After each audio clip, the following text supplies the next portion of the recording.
In this video, we're going to learn how to name and draw alkanes that have substituents. Substituents are branches that are attached to the main carbon chain. So let's look at this example alkane that we have here on the screen. And the first thing that we need to do is determine the main alkane chain, and that is going to be the longest continuous chain of carbon atoms. And for this particular example, it is the row of carbon atoms that is drawn across the page. It does not have to be written directly across the page. You can have bends and curves, but as long as it is one carbon bonded to another, just a continuous carbon chain. So this is our main carbon chain. And when we name it, and I'll go through the naming rules on the next slide, but when we name it, we're going to use those prefixes that we've learned about to name that main carbon chain to tell us how many carbons are there. Now, the substituents are the groups that are hanging off of that main carbon chain. So these, for this particular one, are the substituents. The branches off of that main carbon chain. Now, this substituent right here is what we would call an alkyl group. It is a hydrocarbon substituent, so it's known as an alkyl group. And we name those alkyl groups with the prefixes that we've learned that tell us how many carbons are there. So this particular alkyl group has just one carbon in it, and so one carbon is meth, and so this group, this substituent, is a methyl. So those substituents have a YL ending, and the prefix goes back to the prefixes that tell us how many carbons are there. And so if we had a substituent group that had two carbons in a chain, it would be an ethyl group with the eth prefix and the YL ending for the substituent for a hydrocarbon.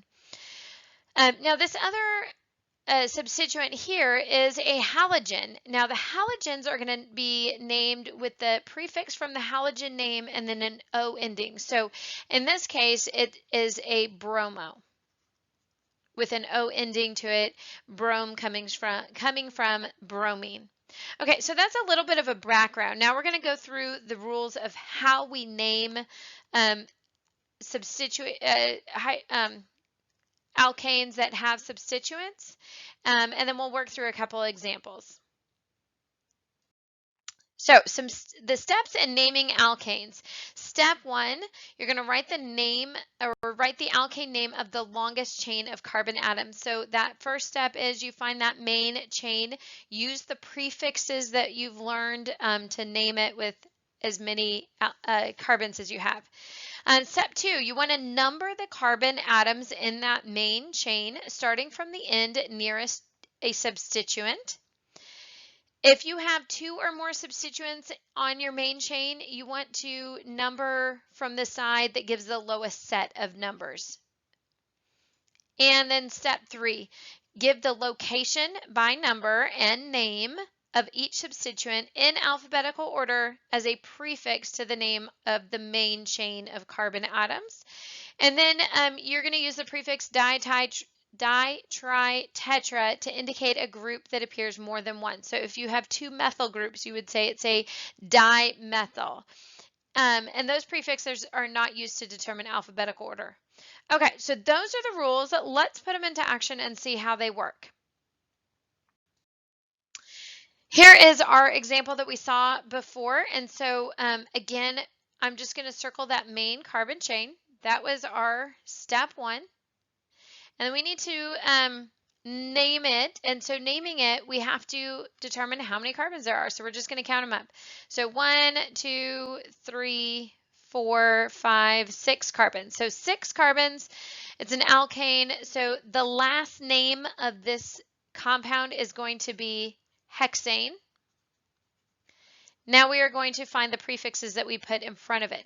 And so we do that based off of the substituents, but first we need to number our chain. And so since the substituents are closer to the left side, we're going to number this as carbon 1, 2, 3, 4, 5, and 6. And so off of carbon number 2, we have a methyl group. So this is a 2-methyl. Off of carbon number 4, we have a bromo group. So we're going to name this as 4-bromo. That number in front tells us what carbon it is bonded to in the chain. So the 2-methyl tells us that that methyl is the second carbon in our chain. Now we just add those as prefixes to our hexane name, and we're putting those in alphabetical order. So bromo is going to come first and then methyl. So this compound would be 4-bromo, 2-methyl hexane. Let's look at another example here. And so in this example here, we have to find, step 1, find our longest continuous chain. And so if we count the carbons that are drawn straight across this page, we have 1, 2, 3, 4. Now let's try counting a different way. Let's start on the left, 1, 2, 3. Now let's take a turn down, 4, 5. Well, that is longer than the 4 that were written across. So our longest chain is going to be this right here. That's our longest chain of continuous chain of carbon atoms. And so it has 1, 2, 3, 4, 5 carbons in there. So 5 carbons is a pentane. So I'm going to write that down. That's our last name. Remember that.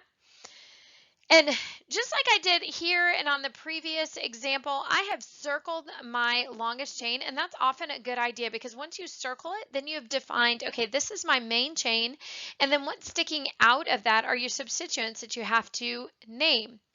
So that's step 1. Step 2, we have to number this to find out what our substituent numbers are going to be.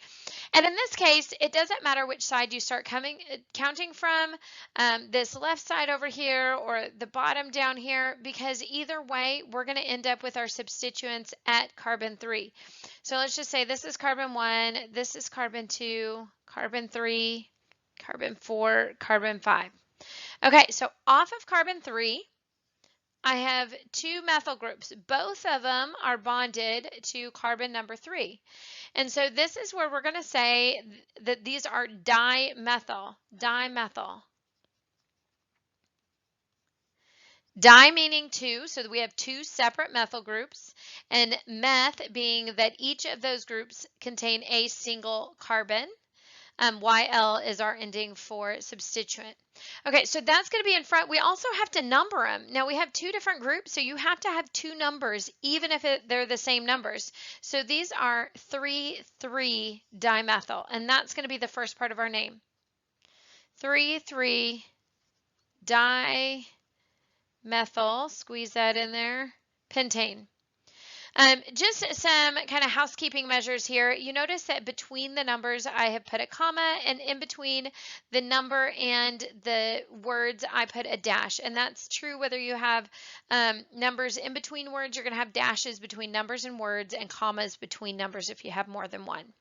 So this compound is a 3,3 dimethyl pentane.